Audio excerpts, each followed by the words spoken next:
Olá pessoas, esse é mais um vídeo meu aqui na internet. Hoje com o original.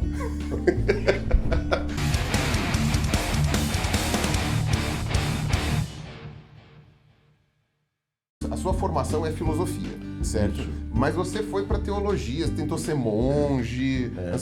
Eu fui monge. Você foi monge um tempo. Eu, quando tinha 17 anos, minha família é de tradição católica, de formação católica, eu sempre quis fazer uma experiência de religiosidade que fosse mais intensa. Isto é, que ela não ficasse só no nível da superficialidade. E aí eu achei que a melhor coisa era entrar na vida conventual.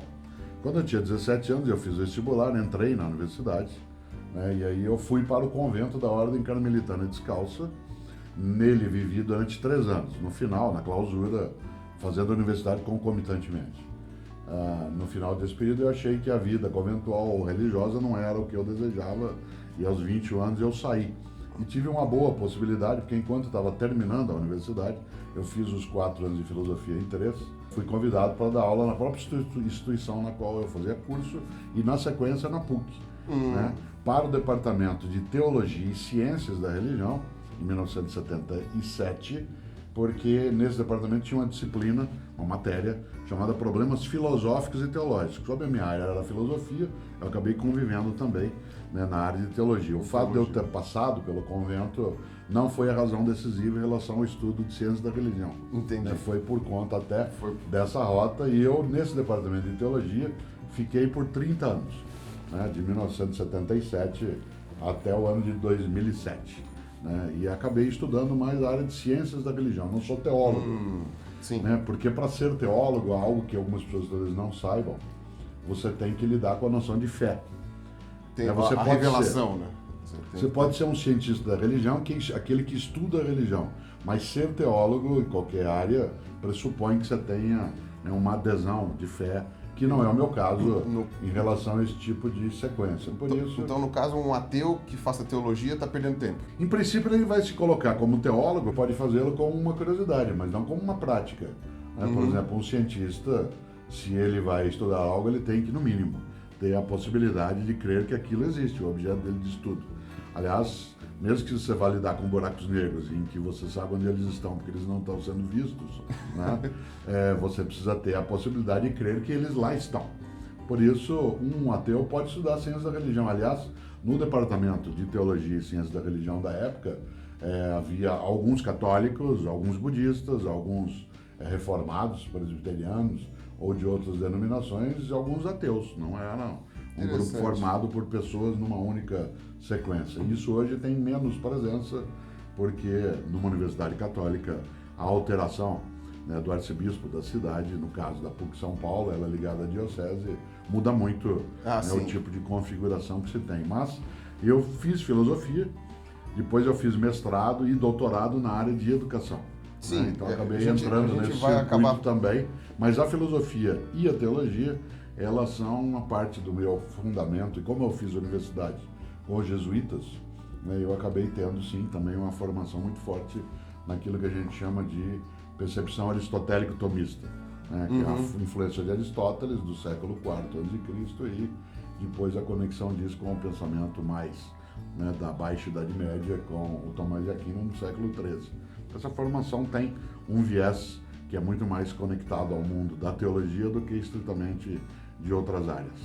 Você sabe que na biologia a gente lutou muito para quebrar com algumas noções aristotélicas, né? Demorou alguns 1000 anos, né? É interessante que Aristóteles foi um grande estudioso de biologia, o pai dele era médico. Sim, foi um dos primeiros, né? E ele acabou compondo uma concepção, especialmente sobre zoologia, fazendo alguma classificação que antecipou o Linneu, assim, por séculos, né? Que de fato era muito curiosa, né? Se você imaginar, a própria definição dele do humano como sendo, né, um animal político, contrariando a percepção de Platão, porque Platão definia o humano usando até um critério do campo da biologia, que mais tarde, como a gente chamará, ele dizia, Platão, que o homem é um bípede em plume.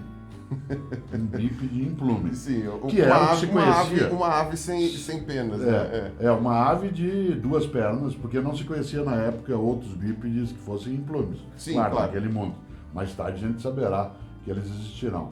Essas definições, é curioso, porque Aristóteles ele é uma autoridade tão forte no conhecimento que, para você ter uma ideia, Galileu, para poder desmontar o raciocínio aristotélico, teve que subir numa torre e de lá arremessar 2 objetos.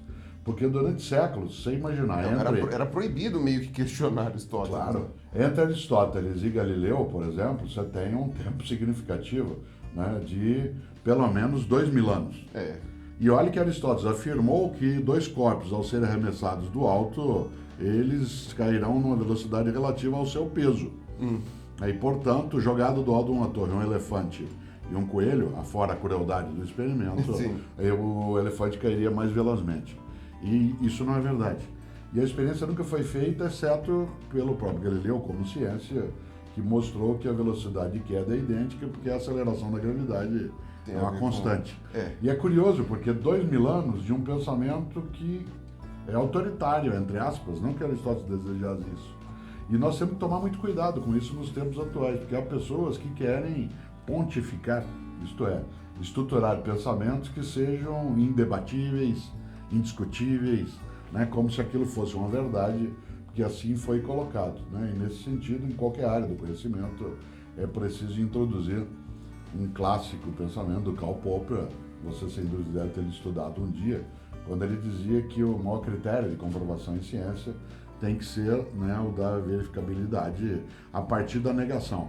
Uma teoria será tornada lei quanto mais você não conseguir negá-la e não conseguir comprová-la. Não conseguir Porque quebrar comprová-la ela. você pode fazê-lo por uma mera coincidência momentânea. Agora, mostrar, quanto mais você força o raciocínio científico para destruir uma teoria e ela se mostra ainda válida, é isso que garante a validade que ela tem. Que bom. Eu ia te fazer uma pergunta sobre o Popper, mas já você já colocou a sua colocação aí sobre o Popper, então acho que fica mais fácil aqui. Só um segundo, perdão. Eu não sei. Caramba. É esse número de Campinas que enche o meu saco. Faz tempo que você não vê um celular desses, fala a verdade. Não, eu já ouvi na minha mão. Também. A noção de tempo é relativa à idade que você tem. Com relação à ciência, eu ia começar com religião, mas já que já mudamos para ciência, vamos para ciência, já que é mais fácil. A gente sabe que a população em geral, ela tem uma certa dificuldade de entender ciência, e a gente que está trabalhando agora com divulgação científica, a gente meio já entendeu que a culpa, em grande parte, é dos próprios cientistas, aquela ideia da Torre de Marfim, né? Que você fica lá como catedrático na sua posição e os réis mortais acabam não entendendo. É importante até para você guardar o conhecimento para si, porque demorou tanto para você conquistá-lo que você não vai distribuir para qualquer um, né? Existe esse pensamento, né? Hoje em dia, na sociedade, a gente vê que não é apenas a ignorância científica que está crescendo, que está se evidenciando com o alcance que as pessoas têm com redes sociais, etc. Acredito que sempre houve essa ignorância, só que agora ela está mais evidente, né? Então, quando aparece uma pessoa que questiona o formato da Terra, provavelmente ela está fazendo isso não por uma maldade ou uma coisa assim, simplesmente porque antigamente ela teria o acesso à sua convivência próxima e agora ela tem acesso a quem quiser ler, né, numa rede social. Mas agora você tem um movimento que já está um pouco mais politizado, digamos assim, de negar conhecimento científico. Chegar e falar assim, não, já tinha antigamente o movimento criacionista que era contra as ideias evolutivas, mas era um movimento estritamente religioso. Ele foi se politizando nos Estados Unidos, etc., mas agora você tem um monte de gente negando ciência a ponto de que agora tem gente questionando o poder de vacinas, questiona a mudança climática e uma série de coisas. Como você enxerga, eu vou fazer uma pergunta meio filosófica, meio futurista, assim, mas como você enxerga essa questão do questionamento? Porque o questionamento é bom, mas chega um determinado momento que ele começa a ser meio perigoso. Então, Aristóteles, ele trouxe várias reflexões no século IV a.C., e uma delas foi a necessidade da experiência comprovada, né, como sendo a possibilidade de se afirmar a veracidade de algo. Nesses 2.400 anos posteriores, a ciência ela foi construindo metodologias que se estruturaram especialmente a partir de Francis Bacon, né, no século XVI, quando ele vai mostrar que você não pode ficar apenas no reino da opinião, que ele chamava de ídolos, o ídolo da tribo, o ídolo do fórum, o ídolo, né, da caverna, tudo aquilo que é ilusão, que é aquilo que não tem comprovação. Descartes, logo após Francis Bacon, vai introduzir a discussão da necessidade de você ter a dúvida como sendo um caminho possível né, para que se possa construir a certeza. Descartes, não queria duvidar pela dúvida, ele queria que a dúvida, sendo possível, conduzisse a um patamar onde você tivesse segurança a partir da qual você poderia dizer, não, isso é verdade e não é verdade para mim, isso é verdade porque eu é e será verdade para outras pessoas porque ela é verdade desse modo. Ora, nós vivemos o século XVIII e XIX com um certo triunfo da ciência, né, e da iluminação racional, resultante, claro, da própria noção do progresso, né, do iluminismo francês e alemão.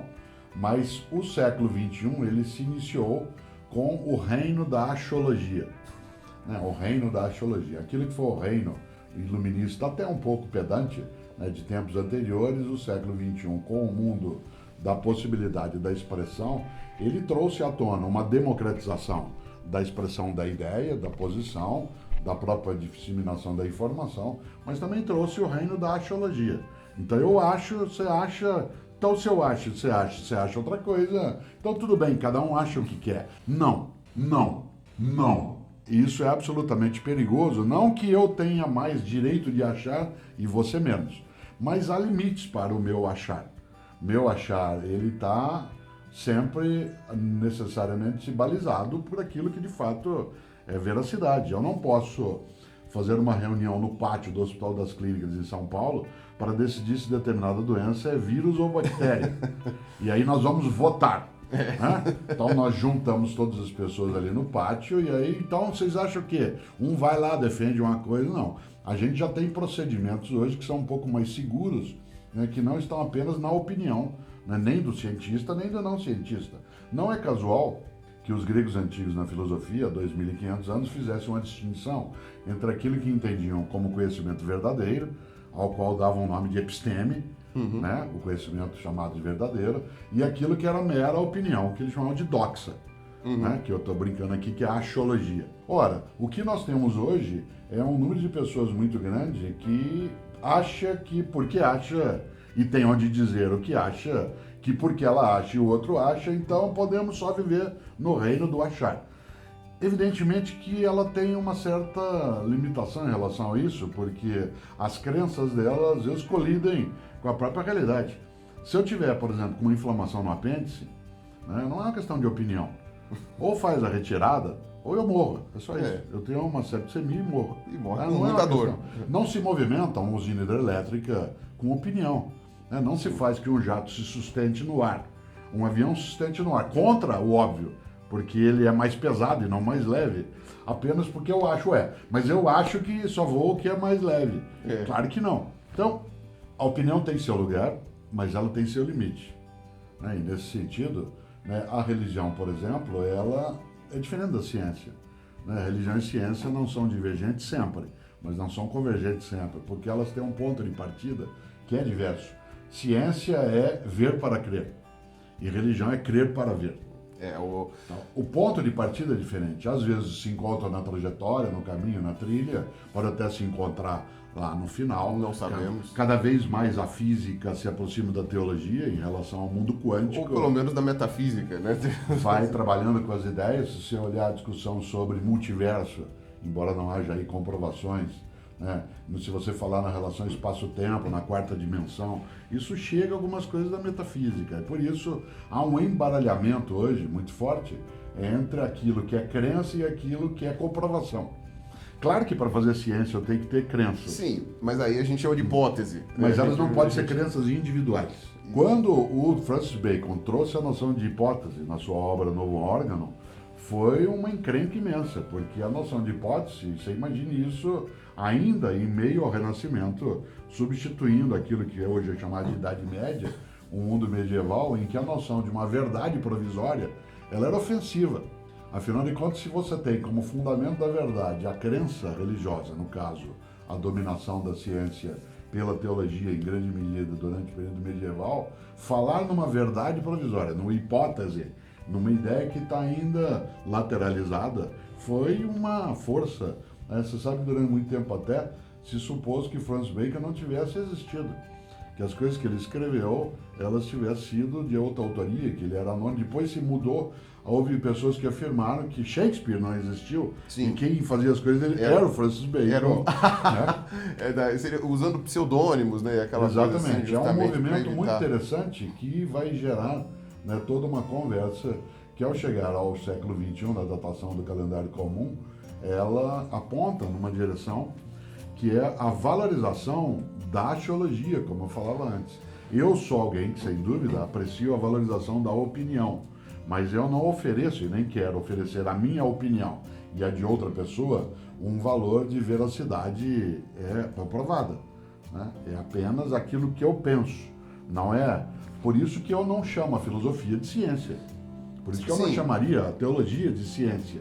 Então, porque a filosofia, na verdade, ela é a base da ciência também, né? Eu acho que ela tá ali, é como se fosse o solo, né? E a ciência é uma árvore, a religião é outra árvore, a coisa assim. O né? Bertrand Russell, que foi um grande matemático, um grande ateu britânico do século XX. Sim, sim. Ele tem vários livros de história da filosofia, um homem que era um combatente pela paz.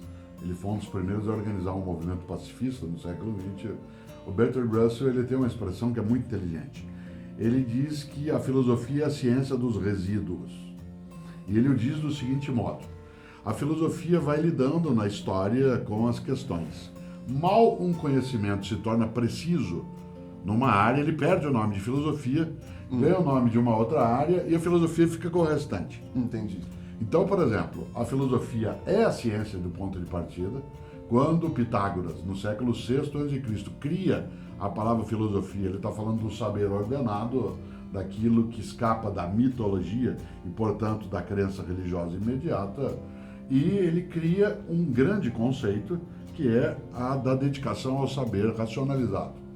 Cada vez que esse saber vai tendo uma especialização, ele vai deixando de existir, né, com o nome de filosofia. A gente vai chamar aquilo que Aristóteles fez de biologia, mas não na época. A noção de química, que é uma invenção, né, da palavra dos árabes, a alquimia, ela virá para nós com mais força no século XVIII e XIX, como área separada. A física, durante muito tempo, se confundiu com o estudo da natureza, e até com a metafísica. E astrologia também. Mesma coisa, astrologia, astronomia. Né? O curioso é que quando Bertrand Russell diz que a filosofia é a ciência dos resíduos, ele não está sendo ofensivo, ele era da área.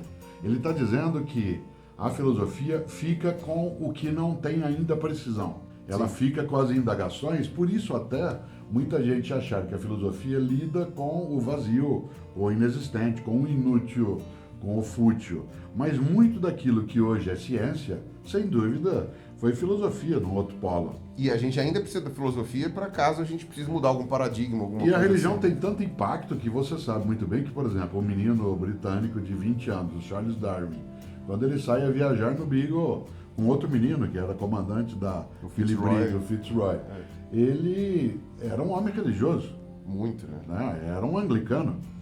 Quando ele chega a algumas conclusões em relação àquilo que a gente chama depois de evolução, de maneira mais científica, ele demora um bom tempo para publicar, porque o impacto daquilo é tão grande, afinal, como a gente brinca... Ele queria ter mais certeza. Ele sempre achava, eu devo estar errado. Não, eu devo estar errado. Durante séculos, nós acreditamos que nós fomos criados um pouquinho abaixo dos anjos, e ele chega e diz que nós estamos um pouco acima dos macacos, certo? E, na verdade, nem tanto acima, né? A gente tá, pouco. a gente tá no mesmo nível, só que a gente Claro. tá em braços diferentes. Entre né? mim Então, e o chimpanzé tem quase que 87,6% de coincidência, né, do meu equipamento genético. Exato. Mas o mais interessante é que a concepção religiosa, ela tem uma presença. Um cientista, jamais ele deixa de ter suas crenças. Por isso que a gente jamais também deve falar em ciência em neutralidade científica. A expressão correta seria objetividade científica. É impossível que eu me aproxime, em biologia, em física, em medicina, do estudo ou da intervenção em algum fenômeno natural, sem as minhas crenças, sem as minhas ideias prévias, os meus preconceitos. Eu, por exemplo, sou professor. Quando eu vou corrigir provas ou um trabalho, eu não sou neutro. Eu tenho que ser objetivo. O ideal seria tampar o nome da pessoa. Mas até, né? mesmo assim, as ideias que elas lhe colocam, eu posso ter discordância em relação a elas. Sim, claro. Né? Está envolvido naquilo a minha religião, meu time de futebol. Um debate, por exemplo, sobre intervenção da gravidez, não é só uma operação técnica de natureza mental. exige todo o teu conjunto de visões de mundo. Por isso que em ciência existe a necessidade, sim, da objetividade. Hilton Japiaçu, que é um dos maiores pensadores brasileiros na área, né, de filosofia da ciência, ele tem um livro clássico que a gente não pode esquecer chamado O Mito da Neutralidade Científica. Não é só a religião, né, que não é neutra, a ciência também não o é. Né? E nesse sentido, não, sim, a gente não mas pode... Mas é por isso que é importante a gente ter sempre mais de um cientista estudando a mesma coisa. Sim. Porque depois você vai ter aquele embate... Ciência é um produto comunitário. Ciência individual, a noção do cientista individual que às vezes se tem, porque o ensino de ciência na escola quase sempre nos colocou diante de uma palavra estranha, que é o gênios da humanidade, né? Não marcava a ideia de que, embora Galileu, por exemplo, ou Isaac Newton, eles estivessem voltados para uma pesquisa que a gente diria hoje que é individual, ele estava conectado com pensadores de outras percepções. Jamais Galileu chegaria ao telescópio se Kepler não tivesse trabalhado essa ideia antes. Sim, claro. E o contato com as ideias ele tinha. Né? É claro, você diz, mas Newton chegou, né, à ideia de que, de fato, os corpos se atraem na razão direta das suas massas e na razão inversa do quadrado da distância entre elas, de maneira estupenda. É verdade. Mas ele era professor em Cambridge. Ele estava estudando aquilo há mais de 15 anos. Newton, ele era físico, ele não era nem padeiro, nem confeiteiro, nem sacerdote. Por isso, não é estranho que ele tenha feito, mas ele nunca o faria sem uma comunidade de pensamento. Assim como não existe religião individual, não existe ciência individual. Exato. Os novos movimentos políticos que estão se organizando aqui no Brasil resolveram escolher alguns alvos de flechada que tem que ser queimados, né? E assim, é o Wicker Man mesmo, o Homem de Vime, onde se taca flechas incendiárias e a pessoa está queimando. Né? No que diz respeito à educação, esse Wicker Man que foi escolhido foi Paulo Freire. Né? Você foi aluno do Paulo Freire no doutorado e trabalhou com ele. 17 anos com ele, aliás, eu sucedi como secretário de Educação na cidade de São Paulo, porque ele era o titular e eu era o adjunto. Na época da Irundina, não é certo? Pois não. Isso foi começo da década de 80? Eu fui secretário em 91, 92. Começo da década de 90, é verdade. Então, muito se discute que Paulo Freire arruinou a educação brasileira e que por isso era uma porcaria e etc e tal. Aí, por outro lado, as pessoas que defendem o Paulo Freire dizem que, na verdade, Paulo Freire nunca foi aplicado. Ou pelo menos nunca foi aplicado da maneira adequada. O que você tem a dizer sobre isso de uma maneira... Duas coisas. A primeira, observe as novas escolas norte-americanas que estão chegando ao Brasil, voltadas para a elite, com mensalidades de 8 mil, 10 mil reais por mês. Baratinho. E se você olhar, a referência pedagógica que essas elites têm é exatamente Paulo Freire. Aliás, porque ele, Paulo Freire, ensinou em Harvard sobre ele mesmo. Né? Paulo Freire é alguém que não é unânime nem deveria sê-lo. Paulo Freire nunca se suporia como alguém que seria imune à observação e crítica. Agora, dizer que Paulo Freire arruinou a educação é supor que ele tenha tido uma influência de gestão pública, dado que no Brasil 87% das escolas são públicas, que ele não teve. Ele foi secretário de Educação na cidade de São Paulo. A única vez que ele ocupou algum cargo fora do nível municipal foi no Ministério da Educação em 1963, portanto, 65 anos se vão, aliás, 55 anos se vão, né, nessa trajetória. Por outro lado, é necessário lembrar que você mexe com a educação quando você mexe com a política nacional. E Paulo Freire nunca teve ação na política nacional, inclusive porque o partido no qual ele atuou exerceu o poder por 12 anos e não o exerceu por outros 506, né, dos 512, 18 que o Brasil tem. Mas vamos pensar comigo.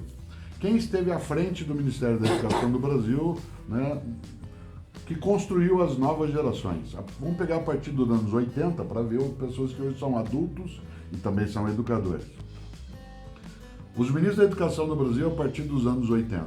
Marco Maciel, do PFL de Pernambuco. Hugo Napoleão, do PFL, eu estou dando a sequência, tá? Do PFL do Piauí. Carlos Chiarelli, do PFL do Rio Grande do Sul. Jorge Bornhausen, do PFL de Santa Catarina. Isto é, os grupos que hoje compõem blocos ideológicos de centro, né, ou aquilo que se chama de liberais, eles estiveram à frente da geração.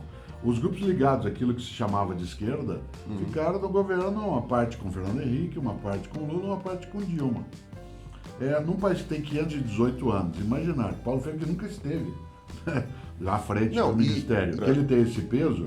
Segundo e último, se ele tivesse essa influência toda e a população se formasse com um ideário voltado àquilo que ele pensava, jamais nós teríamos esse Congresso eleito, jamais nós teríamos esses candidatos à frente das pesquisas, alguns deles, de maneira alguma.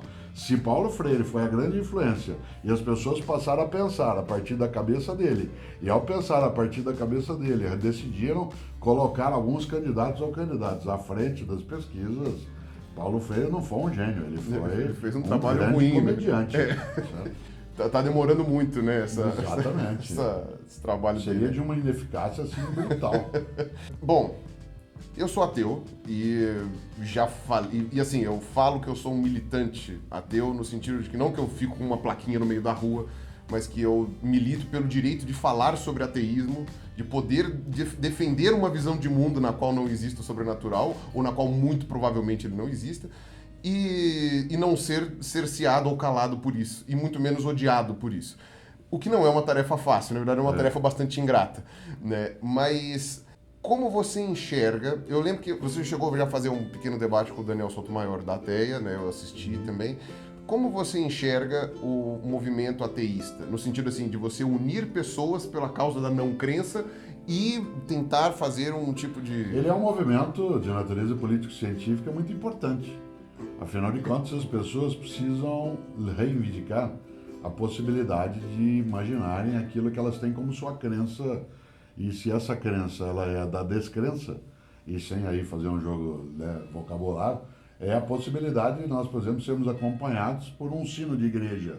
Sim. Ao fundo, enquanto a gente conversa, sem que isso signifique para mim que agora é a hora em que eu devo, né, fazer um sinal da cruz e rezar uma Ave Maria, e que você também tem que fazer. Sim.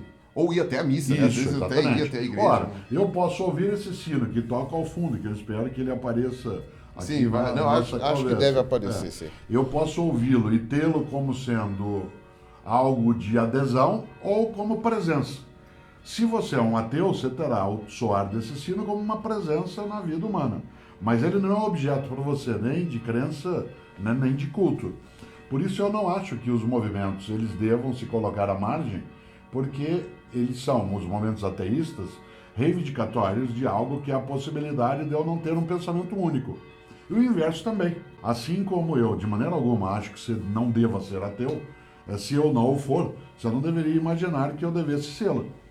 Um dia, Frei Beto, ele conversava em Cuba, na qual ele tinha uma presença forte na relação de amizade com o comandante Fidel. Ele notou, Frei Beto, é verdade, que a Constituição cubana, na sua primeira versão, a partir do movimento, a partir de 1959, ela estabelecia Cuba é um Estado ateu. E ele mostrava ao grupo do governo cubano como isso era uma contradição.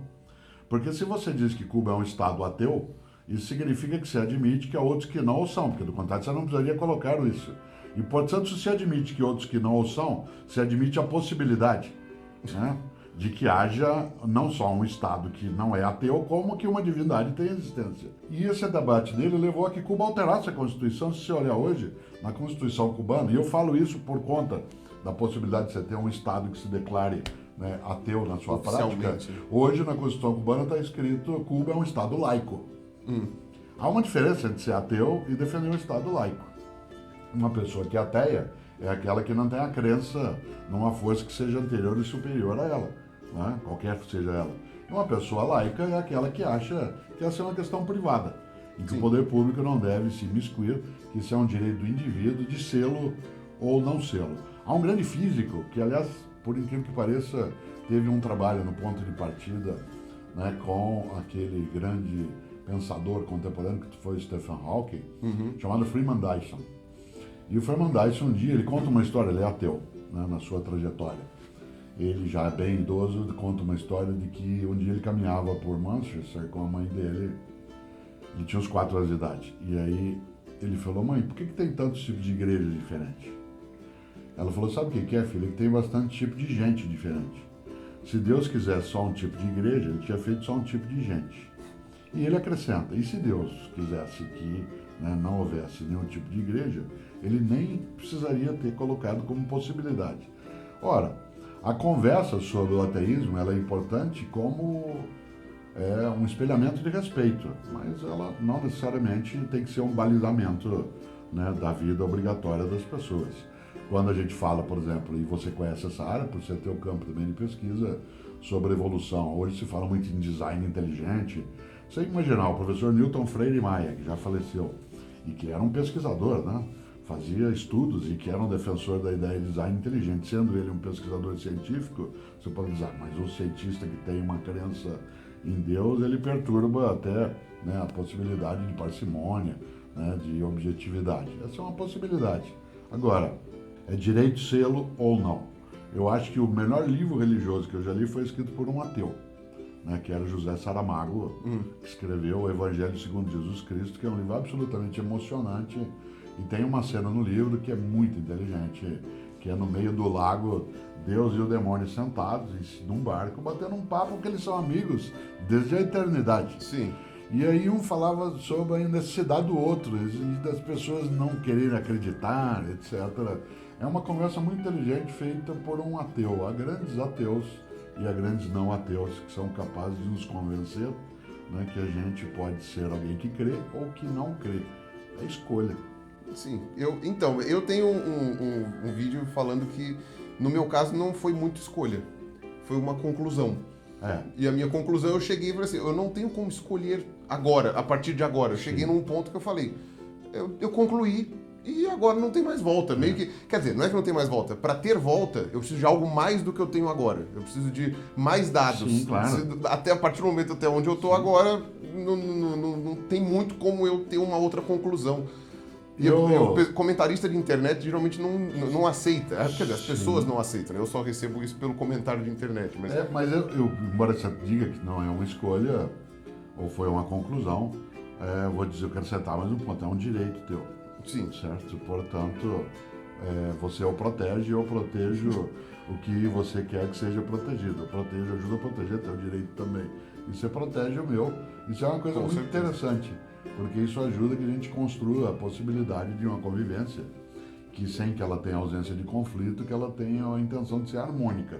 E a harmonia, ela não é a recusa àquilo que é diferente. Por exemplo, uma coisa gostosa na música é que ela não é monótona. E ela só não é monótona porque os instrumentos são diferentes, as notas são diferentes, as escalas são diferentes. Senão a gente teria monotonia, né? Uma das coisas mais gostosas da pluralidade de pensamentos é exatamente que isso aumenta o nosso repertório, né, de possibilidades. Por isso, um dia me perguntaram se você acredita em Deus. Eu falei, olha, a questão mais séria nem é essa, é se ele acredita em mim. Porque se ele acreditar em mim, eu pelo menos tenho alguma possibilidade, né, de um respiro. Agora, se ele não acreditar em mim e ele existe, eu tenho dificuldade de lidar com isso. Ora, esse modo mais humorado de lidar com isso, né, você vai encontrar Milor Fernandes, que era um ateu de primeiríssima linha, é um homem que dizia várias coisas nesse campo. Ele, por exemplo, quando se dizia a ele, o senhor acredita em seres de outros planetas? Ele dizia, eu acho que só existe vida inteligente fora da Terra. A prova disso é que eles nunca vieram. Certo? Ora, é verdade, né? Senão... por isso que os ETs não visitam a gente. Exato, esse é um argumento que ele usava. Por isso, o tema da religiosidade, não da religião, o tema da religiosidade ele é muito forte no nosso cotidiano.